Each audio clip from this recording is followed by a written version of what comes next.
Bom dia, gente. Enquanto estávamos aqui, ouvindo Carlos, nos permitindo aí a conexão com a espiritualidade, para que nos indicasse caminhos, íamos pensando a propósito do tema, simpatia dos bons espíritos. E, obviamente, que vamos aí desenvolver o tema nos 30 minutos, que temos. E gostaríamos de que cada um que aqui está pudesse ir refletindo a respeito desse tema com um pouco mais de profundidade. O quanto cada um de nós que aqui está tem feito para angariar de forma eficiente e eficaz. Então, no decorrer dos processos e para a obtenção de resultados, a simpatia dos bons espíritos. E aí, ia me ocorrendo aqui o quanto nós nos situamos, às vezes, dentro da doutrina espírita, mas sem demonstrar muita convicção da doutrina espírita. O quanto a gente ainda se retrai, e eu gostaria que cada um fizesse a sua própria avaliação, para declarar-se espírita. Eu sou espírita. E dizer que é espírita se sentindo bem ao dizer isso. Dizer que é espírita sem receio de quem possa estar nos ouvindo. E por quê? Porque o espírita deve ser e é aquele que trabalha pela revivescência do Evangelho de Jesus e que busca, acima de tudo, exercitar a caridade. Então, quando a gente se coloca nessa condição de espírita, mesmo aqueles que não são, acabam por nos respeitar pelo trabalho que a gente execute. E aí sim, nós vamos obter, e Samuel faz uma ressalva lá no final do texto que eu coloquei aí, não só a simpatia dos bons espíritos, mas vamos lá. De forma esquemática, porque o texto não está exatamente assim, qual é o primeiro ponto que Samuel traz para nós para que possamos obter a simpatia dos bons espíritos? Trabalhe. E aí, de que forma é ou deve ser esse trabalho? O trabalho vai se restringir apenas, e se a gente fizer isso já é muito, mas será apenas vir ao centro, ouvir palestras? Não. A gente precisa, dentro daquilo que já foi comentado ontem, exaustivamente à tarde, nós precisamos nos dispor à ajuda, ao exercício da mediunidade, com o objetivo de não só ajudar a nós mesmos no nosso crescimento, mas nós precisamos ajudar as pessoas. E quando eu digo ajudar as pessoas, eu me refiro a encarnados e desencarnados.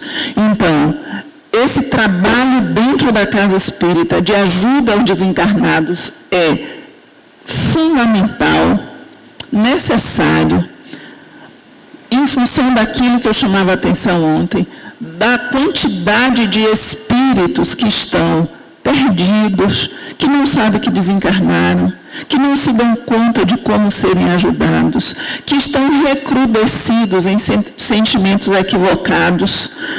E nós precisamos também trabalhar, e esse trabalho significa estender a mão para a enorme quantidade de pessoas que vivem aí perdidos também, e às vezes objeto, por exemplo, de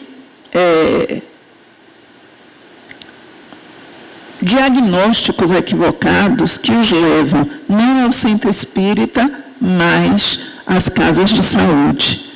Porque ouvem ou veem espíritos e são confundidos com loucos, por exemplo. Pessoas que precisam de uma palavra de aconchego e que a gente nem olha para eles. Ontem, num zap que mandaram para a Lindomar, nos chamavam a atenção, alguém nos chamava a atenção a respeito do coisinha bem simples, quem é o seu próximo? E do quanto a gente imagina, quando se fala nisso, no próximo, como os familiares, as pessoas que vêm ao centro, as pessoas com quem nós trabalhamos. E essa pessoa nos pede nesse áudio, para que olhássemos como próximos aqueles seres invisíveis. E alguns invisíveis que são indispensáveis na nossa vida, como, por exemplo, o coletor de lixo. Basta que essas pessoas deixem de trabalhar um dia, dois ou o quê, que a gente vai ver o transtorno que significa na nossa vida a ausência deles. E a gente dá a eles alguma importância? Alguém aqui sabe qual é a cara de quem coleta o lixo da sua casa? Nem vou falar do nome. A gente já olhou para eles? Eles têm, então vou perguntar agora, tem um nome? Eles sabem que podem ter o nosso apreço, porque nós deveríamos ter apreço por eles.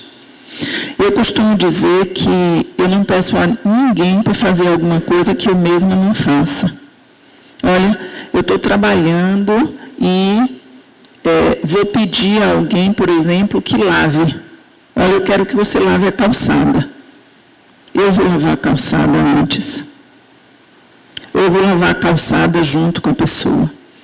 Eu vou dividir o trabalho com essa pessoa. E se a pessoa ficar constrangida, eu digo, olha, vai fazer lá dentro e eu faço aqui fora. Então, e aí eu me pergunto, eu teria estômago para coletar lixo?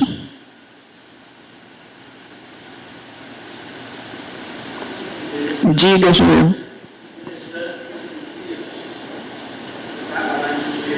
Todo mundo está ouvindo? Estava lá em Cruzeiro, na rua.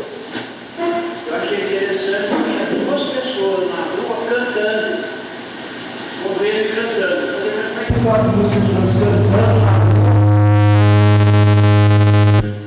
Era noitinha.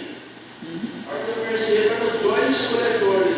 Eles vão antes na rua, eles pegam o lixo que foi espalhado, e põem tudo no montinho no chão. Isso mesmo.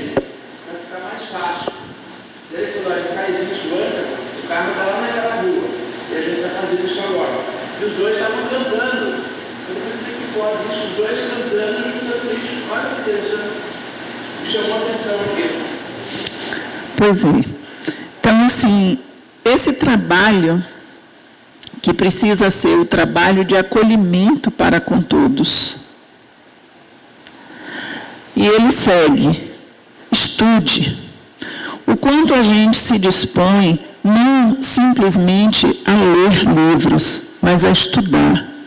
Estudar fazendo a conexão daquilo que um livro diz com aquilo que está no outro, e a gente vai juntando ali e ampliando dentro de nós um conhecimento para retirarmos tudo eu usei até essa expressão aí, de ranço que a gente traz de encarnações anteriores, em que vários equívocos foram colocados dentro da gente, e não só de encarnações anteriores, como dessa mesmo. Eu já tive a oportunidade de dizer a vocês aqui que até determinada idade eu tinha um preconceito enorme com doutrina espírita. A palavra espiritismo para mim era quase um palavrão. Por quê? Porque as pessoas na cidade onde eu morava diziam que um monte de coisas que não tinham pé nem cabeça era o espiritismo. Então, assim como eu vivi essa experiência, várias pessoas podem viver a mesma experiência. E se a gente não se dispuser com estudo e convicção da verdade, levar o certo para essas pessoas, nós seremos responsáveis também, olha, como está dito um pouco adiante, pelo que deixamos de fazer, deixamos de esclarecer, permitimos que, ao invés de sair da ignorância, as pessoas continuem mergulhadas nela. E Samuel nos diz mais: seja educado. E o que é ser educado? Educar e estudar está para exatamente a mesma coisa? Obviamente que não. Eu posso estudar toda a codificação, todas as obras complementares, ser o expert a respeito dos conceitos espíritas e ser grosseiro. E não ser espiritualizado. São coisas absolutamente diversas. E pratique a caridade. E a gente terminou a fala de ontem, né, lá em Cachoeira Paulista, tratando disso. Lembrar que caridade é servir. Lembrar que caridade é amor. E lembrar que amor, se caridade é servir, se caridade é amor, amor é servir. E eu digo, eu preciso amar. E eu vou usar essa palavra mesmo, preciso. Porque essa é a condição de espiritualização. É desenvolver em nós amorosidade para com todos. Então eu preciso aprender a amar as pessoas. E enquanto eu não amo as pessoas, olha, eu olho para todo mundo e sinto dentro de mim uma chama de simpatia, um envolvimento de amorosidade. Não. Isso é a verdade, ainda não. Então, o que é que eu faço? Eu preciso me dispor a fazer alguma coisa por elas, porque dessa forma eu vou aprender a amá-las. Em que medida? Na medida em que eu me envolvo mais, em que eu conheço mais. Na medida em que eu me permito percebê-la, não como alguém a quem eu nem olho, mas como alguém que tem um nome, uma história, que é gente, que é algo em que eu me bato sempre, sempre, sempre. A gente fala de espíritos, usa as expressões irmãozinhos e entidades, o quê? Como se espírito fosse um ser do outro planeta, como se não fôssemos nós, como se nós nunca fôssemos estar na condição que eles estão hoje. E como se não tivéssemos tido lá atrás também nessa condição. Já precisamos provavelmente de reuniões mediúnicas para nos tirar de situações equivocadas. E provavelmente precisaremos também. A gente lembra, né, de Otília Gonçalves, trabalhadora da Casa do Caminho, trabalhando com o Divaldo não sei quanto tempo, que ficou 15 dias presa ao corpo. E quando foi resgatada, quem a resgatou disse para ela: mas minha irmã, você não precisava passar por isso, vindo já da composição do corpo. Então, assim, quem garante? Quem de nós pode olhar para si mesmo e garantir a nossa condição pós-desencarnação? Nenhum de nós. Então, é angariar a simpatia dos bons espíritos para que tenhamos alguma esperança de melhoria, alguma esperança de acolhida também, mas não fazê-lo objetivando isso, porque o fazer precisa ser desinteressado. Agora, eu ainda não sei fazer desinteressado, faça. Faça, porque é pior não fazer nada, cruzar os braços e esperar que caia do céu, porque aí é que não vai vir mesmo. Né? Então, está dito lá, trabalho, estudo, educação e caridade, eis aí os elementos necessários à construção de uma relação de simpatia. E por que eu trouxe isso? Porque eu quis destacar essa palavrinha que está aqui em cor de rosa, construção. Porque ao fazer isso aqui, nós não vamos angariar a simpatia do dia para a noite ou instantaneamente. Essa é uma relação que vai se construir devagar e paulatinamente, na medida do nosso fazer, na medida do nosso envolvimento. Trabalho. para dar sentido e ocupação às nossas horas. E aí cada um avalia o quanto isso pode calar fundo dentro de si, o quanto as nossas horas têm tido sentido. E para evitar a ociosidade doentia. E aí Samuel nos chama a atenção que não é bastante não fazer o mal, é preciso fazer o bem. O quanto nós nos permitimos os pensamentos equivocados, as viciações, aquelas que não podem ser identificadas pelas pessoas porque não se refletem em ações exteriores, mas que são ações internas. Aquelas que só nós sabemos que ainda possuímos. Né? Como, por exemplo, pensamentos maldosos ou maliciosos a respeito dos outros. As pessoas podem olhar para a gente e achar que a gente é quase um santinho, uma santinha. Mas a gente sabe exatamente quem somos. Então, evitar essa ociosidade doentia que vai nos permitir, nos mantermos como se estivéssemos plantados num chão que não é nada profícuo ao nosso crescimento, ao nosso bem-estar e à mudança que a gente diz e que a gente efetivamente quer para o ambiente em que a gente vive. Bom, então, eu só queria chamar a atenção aqui que eu saí buscando, né, na internet umas imagens de bons espíritos aí, e obviamente os que estavam mais disponíveis, e coloquei aqui alguém sem rosto, porque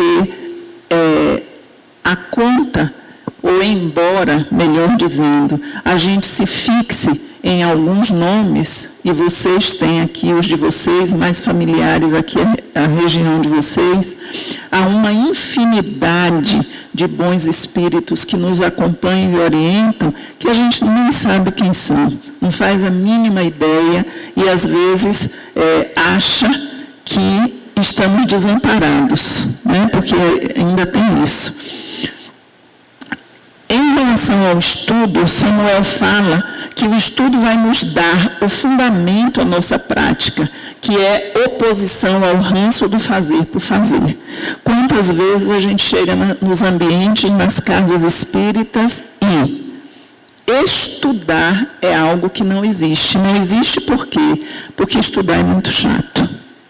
E a gente conversava aqui, mais cedo, e assim, a respeito do que vem na mente dos mais jovens, por exemplo. Estudar, a gente já estuda na escola, aí no sábado, no domingo, para a casa espírita, para estudar, poxa. E assim, o que é interessante? Que os mais jovens, de mente, pelo menos, não precisa ser jovem de idade, mas de mente, que busquem as formas, a metodologia, a sistemática, as dinâmicas que possam trazer para a casa espírita os jovens. Porque, assim, a gente precisa pensar nisso. O que será do ambiente quando a gente não estiver aqui? Então, é preciso que a gente veja jovens chegando à casa espírita para a continuidade do trabalho. E, olha, há de haver alguém que se distancie, que possa estudar e distanciar-se da forma mais, vou usar essa expressão, monótona de levar o conhecimento para os jovens, mas fazer isso de forma dinâmica, para que o jovem queira vir. Vai ser como, o exercício que a gente precisa começar. No primeiro dia, ou nos primeiros dias, eu acho que eu já disse isso aqui, olha, a gente bota um despertador, bota 2, bota 3, porque a gente não está feito a prática da atividade física, então é muito ruim isso. Aí a gente levanta. Aí você vai uma vez, vai 2, vai 3, o seu corpo demonstra um condicionamento diferente, e aí você se dispõe. No outro dia você vai, porque seu corpo está pedindo que você vá.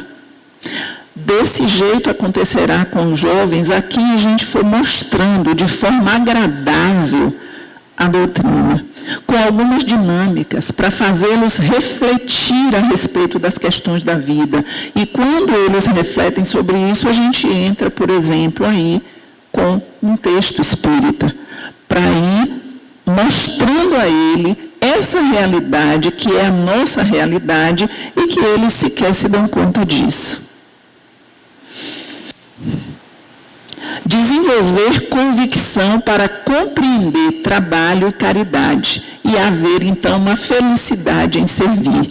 E é o desenvolvimento dessa convicção aquilo que vai nos dar a condição de nos colocarmos como espíritas em qualquer ambiente em que estejamos, sem receio do que é que vão dizer de mim, de como vão me pensar. E é essa convicção que vai me fazer sair do meu lugar, da minha comodidade, para, por exemplo, subir uma ladeirinha daquelas ali e ver se alguém precisa de ajuda, de bater de porta em porta, oferecendo uma palavra. Podemos fazer uma oração aqui hoje, saber, olha, alguém informou, por exemplo, os agentes de saúde são pessoas com quem a gente pode se juntar nesse trabalho, porque vão às comunidades mais distantes e podem dizer, na casa tal tem alguém que está doente, e a gente se oferece para ir, para fazer uma visita, para fazer uma prece, né? Se a gente compreende que a prece é um escudo.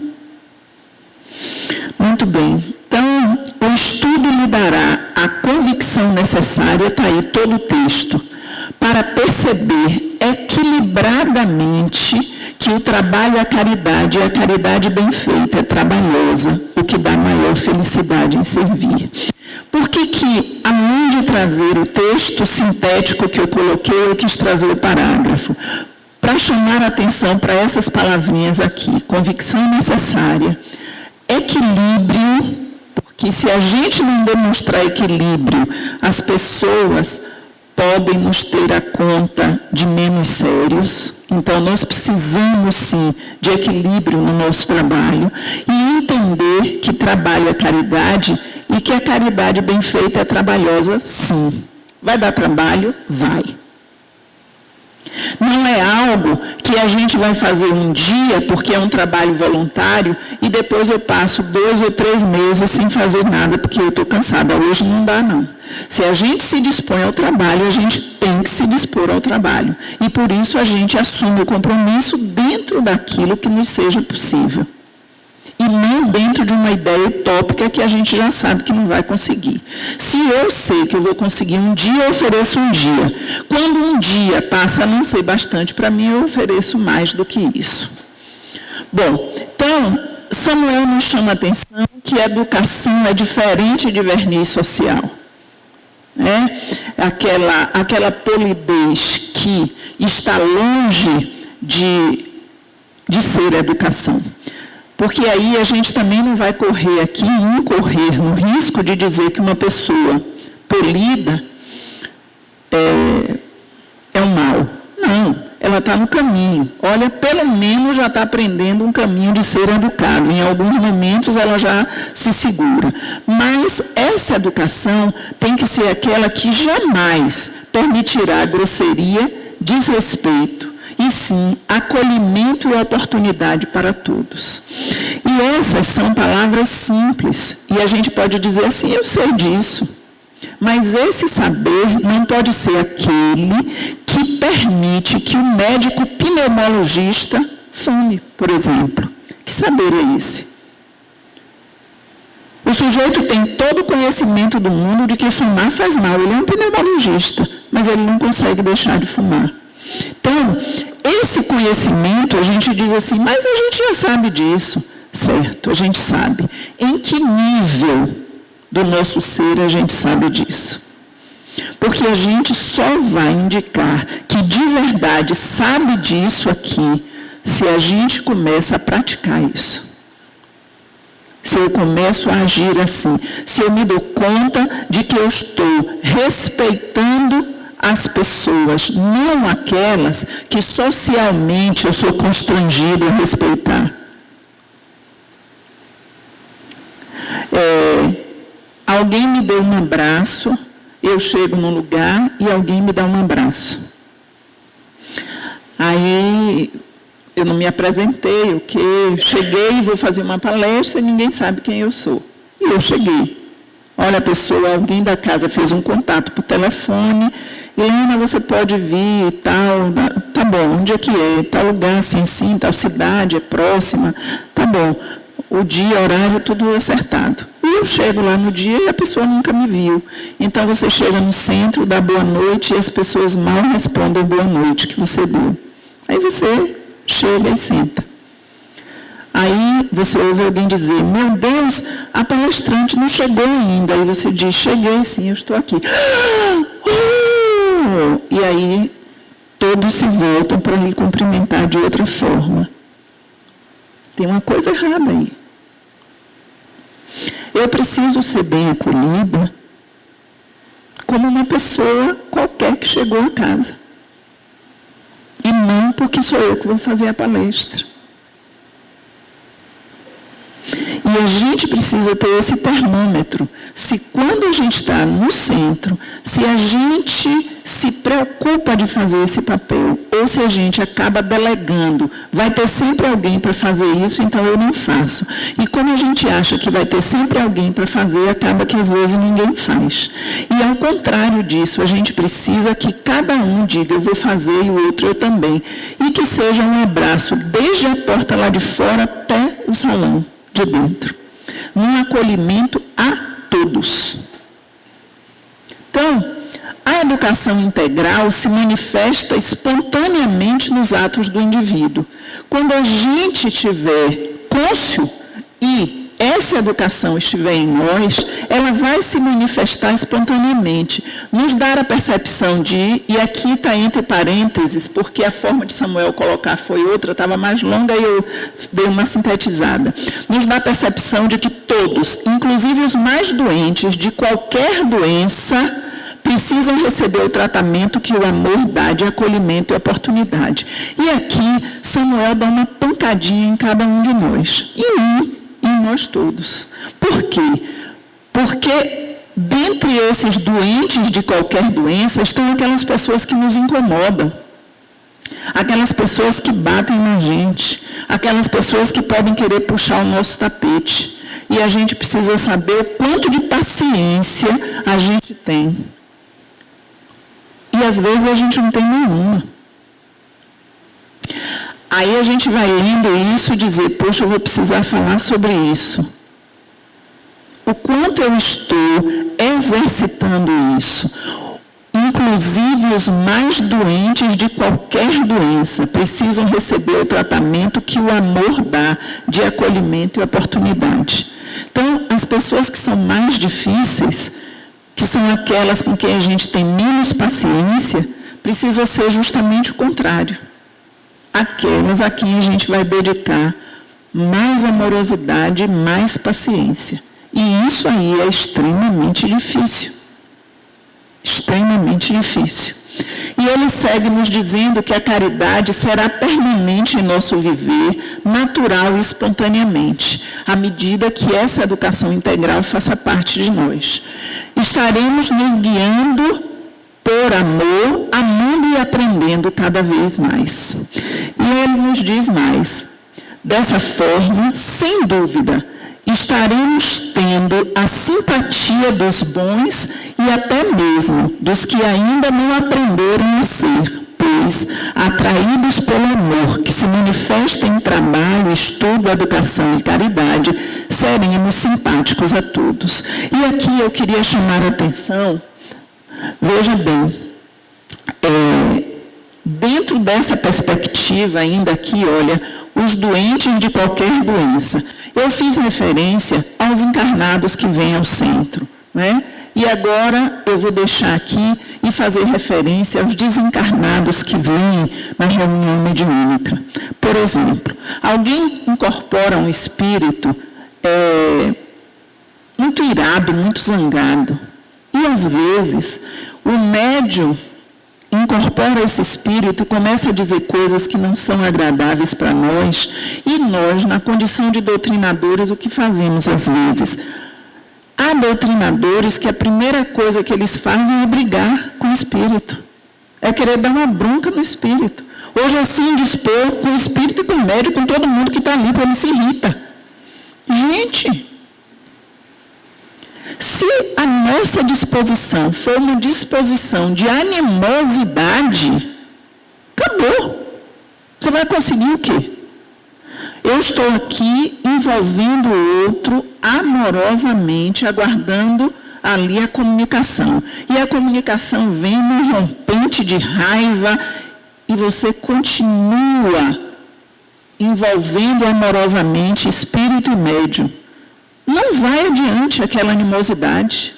Não vai adiante.